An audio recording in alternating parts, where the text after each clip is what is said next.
धार की ऐतिहासिक भोजशाला को लेकर शुक्रवार को हाईकोर्ट के आए फैसले के बाद शनिवार सुबह परिसर में शांतिपूर्ण माहौल देखने को मिला। सुरक्षा व्यवस्था को देखते हुए भोजशाला परिसर और आसपास के क्षेत्रों में भारी पुलिस बल तैनात किया गया, जबकि प्रशासन लगातार स्थिति पर नजर बनाए हुए है। शनिवार सुबह भोज उत्सव समिति के संरक्षक विकास पांडे, भोजशाला मुक्ति यज्ञ के संयोजक गोपाल शर्मा, शीश दुबे, केशव शर्मा और अशोक जैन सहित कई पदाधिकारी भोजशाला पहुंचे। सभी ने मां वाग्देवी के स्थान पर पुष्प अर्पित कर दंडवत प्रणाम किया और यज्ञ कुंड के समीप पहुंचकर श्रद्धा पूर्वक पूजा अर्चना की। इस दौरान भोजशाला मुक्ति यज्ञ के संयोजक गोपाल शर्मा ने कहा कि भोजशाला का कण कण यह प्रमाणित करता है कि यह एक मंदिर है। उन्होंने कहा कि मुस्लिम समाज को सुप्रीम कोर्ट जाने की पूरी स्वतंत्रता है, लेकिन भोजशाला मंदिर थी, मंदिर है और मंदिर ही रहेगी। हाईकोर्ट के फैसले के बाद पूरे धार शहर में भोजशाला को लेकर चर्चाओं का दौर जारी है। वहीं भोज उत्सव समिति धार के महाप्रबंधक हेमंत दौरैया ने इसे हिंदू समाज के लिए बेहद खुशी का दिन बताया। उन्होंने कहा कि पहली बार बड़ी संख्या में श्रद्धालु उत्साह के साथ मां सरस्वती मंदिर में दर्शन करने पहुंच रहे हैं। हेमंत दौरैया ने बताया कि पहले भी श्रद्धालु दर्शन करने आते थे, लेकिन उन्हें टिकट लेकर प्रवेश करना पड़ता था। अब उच्च न्यायालय द्वारा भोजशाला को सरस्वती मंदिर घोषित किए जाने के बाद श्रद्धालुओं में विशेष उत्साह देखने को मिल रहा है और लगातार बड़ी संख्या में लोग दर्शन करने के लिए पहुंच रहे हैं। इसी खुशी के बीच भोजशाला परिसर में हनुमान चालीसा का पाठ भी किया गया। पाठ समाप्त होने के बाद भोज उत्सव समिति के पदाधिकारियों और श्रद्धालुओं ने एक दूसरे को मिठाई खिलाकर खुशी जाहिर की और मुंह मीठा कराया। पूरे परिसर में उत्साह, आस्था और उल्लास का माहौल देखने को मिला। आज बड़ा खुशी का दिन है कि पहली बार आज हिंदू समाज बड़े उत्साह के साथ अपने माँ के पावन मंदिर में दर्शन करने के लिए आ रहा है। दर्शन तो पहले भी करता था, किंतु पहले वो टिकट लेता था और दर्शन करता था।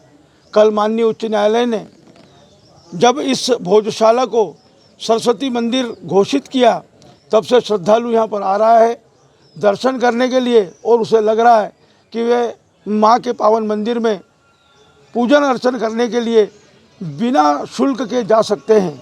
जिस प्रकार से बसंत पंचमी के दिन लाखों की संख्या में श्रद्धालुओं ने दर्शन किए, वैसे ही आज पूरा हिंदू समाज दिन भर यहाँ पर दर्शन करने के लिए आएगा और रोज़ इस प्रकार की व्यवस्था मेरे को लगता है कि हिंदू समाज बनाएगा कि वो प्रतिदिन यहाँ पर दर्शन करने के लिए आएगा। आपका नाम? हेमंत दौरैया, महाप्रबंधक भोज उत्सव समिति धार। ठीक है। अशोक जी, आज भोजशाला में सुबह से पूजन अर्चन का दौर चल रहा है, क्या है? ये लंबा संघर्ष था, 6.5 साल का संघर्ष था। 52 में भोज उत्सव समिति बनी। हर बसंत पंचमी के दिन यहाँ आते थे कि माँ को लंदन से लाना, फिर नारा देते थे कि लंदन से माँ आएगी, उसकी अखंड पूजा होगी। उस नारे को साकार करते हुए 1992 में मेरे को भोज उत्सव समिति का उपाध्यक्ष बनाया और संघर्ष चलता रहा। और संघर्ष में तेजी जब आई कि कांग्रेस सरकार दिग्विजय सिंह ने 96 में हिंदू समाज के लिए प्रतिबंधित कर दिया कि हिंदू समाज सिर्फ साल भर में एक दिन बसंत पंचमी के दिन जाएगा। उसके लेकर बहुत संघर्ष हुआ। बाहर सत्याग्रह बैठते थे, 1000-1500 कार्यकर्ता बाहर सत्याग्रह बैठते थे, सूर्योदय से अपनी पूजा अर्चना करते थे, माँ के आह्वान करते थे। 2002 में बसंत पंचमी आई, हिंदू समाज को प्रताड़ित किया कि आपको 2 बजे खाली करना पड़ेगा। हिंदू समाज ने खाली नहीं की, उसके बाद लाठीचार्ज हुआ, कई प्रकार की यातना झेली, जेल में भी कार्यकर्ता गए। उस दिन संकल्प लिया कि अब अगली बसंत पंचमी धूमधाम से मनाएंगे।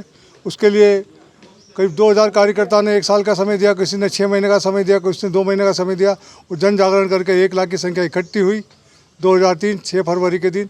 उस दिन हमारे मुख्य अतिथि प्रवीण जी तोगड़िया, जो प्रचोदन के संयोजक, राष्ट्रीय संयोजक थे, उनको यहाँ लाया गया मुख्य अतिथि के रूप में। और उस दिन आह्वान किया गया कि 18 फरवरी तक ताले खोल दे, नहीं तो ताले तोड़े जाएंगे। 18 फरवरी तक हिंदू समाज ताले तोड़ने के लिए आया। पूरे जिले का हिंदू समाज जागृत हो चुका था। परिस्थितियाँ बनी, 1500 कार्यकर्ता जेल में गए।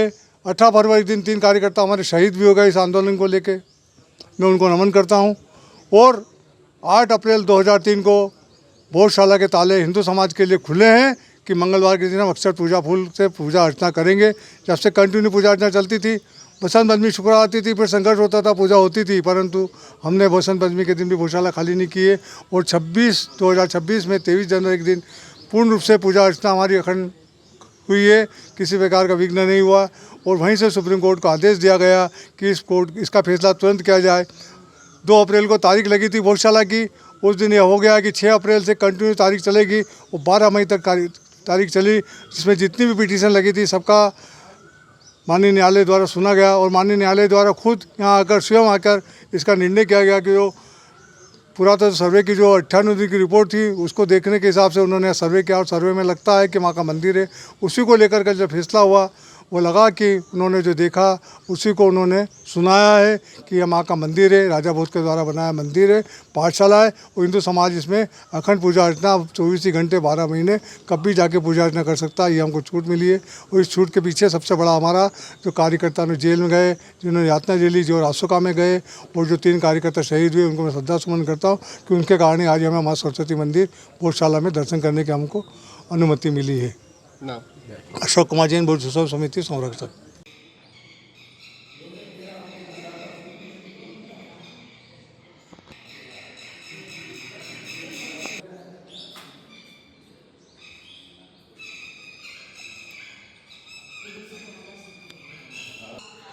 फैसले के बाद गोपाल जी आज मंदिर में आज पहुँचे हैं, क्या उद्देश्य लेकर और आज क्या पूजन किया आप?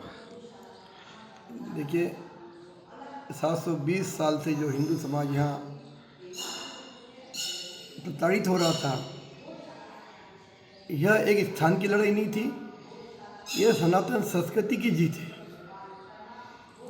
और 720 वर्षों बाद आज ये सुखद दिन आया है कि हम जो एक बात चुपती थी भोजशाला इन कमाल मौलाना मास्क, जो जहन में चुपती थी कि मंदिर होने के बाद लोग इसको मस्जिद कह रहे हैं, इसका टाइटल इस प्रकार का है। तो हाई कोर्ट के माध्यम से जब का निर्णय आया है तो सकल हिंदू समाज को लगा कि अगर सही तरीके से हम अपनी बात को रखेंगे तो सुनने वाले आज भी हिंदू समाज के बैठे हैं। और आज जो निर्णय आया है इस सकल हिंदू संस्कृति समाज की वो है। और इस अवसर पर मैं उन सब वरिष्ठ जनों, केसी मल्ली सेनापति, गंगा साई जी सेनापति, ताराचंद जी अग्रवाल, प्रेम प्रकाश जी खत्री जैसे उन सब वरिष्ठों को मैं सादर नमन करता हूँ, जिन्होंने विपरीत परिस्थितियों में राजा भोज के विचारों को जन जन तक पहुँचाने के लिए एक सांस्कृतिक मंच बना करके जो शुरुआत की थी 1952 में, उन सब वरिष्ठों का मैं सादर नमन करता हूँ।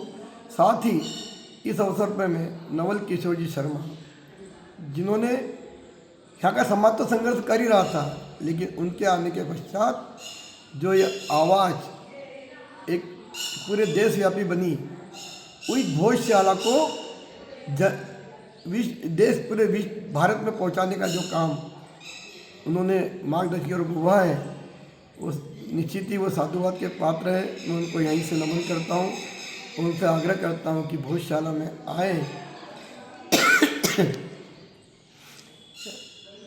यह लड़ाई हिंदू समाज ने जो जीती है, यह जो कल निर्णय आया ये अल्प पूर्ण विराम है, क्योंकि जब तक पूर्ण जब होगा, जब हम राजा भोज की भोजशाला में राजा भोज के काल में जो भोजशाला का स्वरूप था, जिस दिन हम उस स्वरूप को प्राप्त कर लेंगे तब हम कह सकते हैं कि हमने राजा भोज के उस मंदिर को पुनः स्थापित किया है।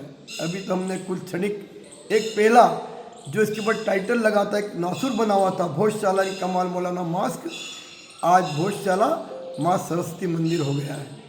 इसलिए आज से हिंदू समाज इसको माँ सरस्वती मंदिर के रूप में पहचानेगा। ये हिंदू समाज की पहली जीत है। अभी तो बहुत सारी ऐसी चीज़ें हैं जो राजा भोज के समय यहाँ पर नहीं थी। धीरे धीरे उन सब के माध्यम से हम इस भोजशाला को राजा भोज के काल में पहुँचाएंगे। तब तक ये सत्याग्रह अनवरत चलता रहेगा। अब हम प्रतिदिन आकर यहाँ दर्शन कर सकते हैं। धार के हिंदू समाज, सकल हिंदू समाज से मैं आह्वान करता हूँ कि जिस प्रकार आप अन्य मंदिरों में जाते हैं, प्रतिदिन यहाँ पर भी आके माँ को श्रद्धा सुमन अर्पित करें। आज क्या पूजन पाठ में आज क्या किया? जी, आज हमने, चूँकि प्रतिमा अभी लंदन में है, कल कोर्ट ने आदेश कर ही दिया है कि केंद्र सरकार को कि लंदन से प्रतिमा लाकर स्थापित करें। तब तक हम पुष्प, चूँकि माँ को सफ़ेद पुष्प ही अर्पित होते हैं, तो उस प्रतीक के रूप में आज हमने माँ का पूजन किया है। यहीं से हमने आह्वान कर रहा हूँ कि माँ एक तार छिड़े वीणा की झनकार से, वीणा पानी चली आएगी सात समंदर पार से। आज उन महेश राजा जो स्वर्गीय कवि धार से हुए, उनकी यह पंक्ति मुझे याद आती है कि वो धार में उस कविता को मैंने सुना था जब पहली बार उन्होंने भोज के मंच में 1985 के आसपास गाई थी। तो वो तार जो छिड़ा धार के लोगों ने छेड़ा तो निश्चित ही माँ के आने का रास्ता प्रशस्त हुआ। ऐसे सारे वरिष्ठ जनों को मैं श्रद्धा नमन करता हूँ कि जिन्होंने आशीर्वाद स्वरूप आज इतना बड़ा धरोहर को आज हिंदू समाज बचा पाया।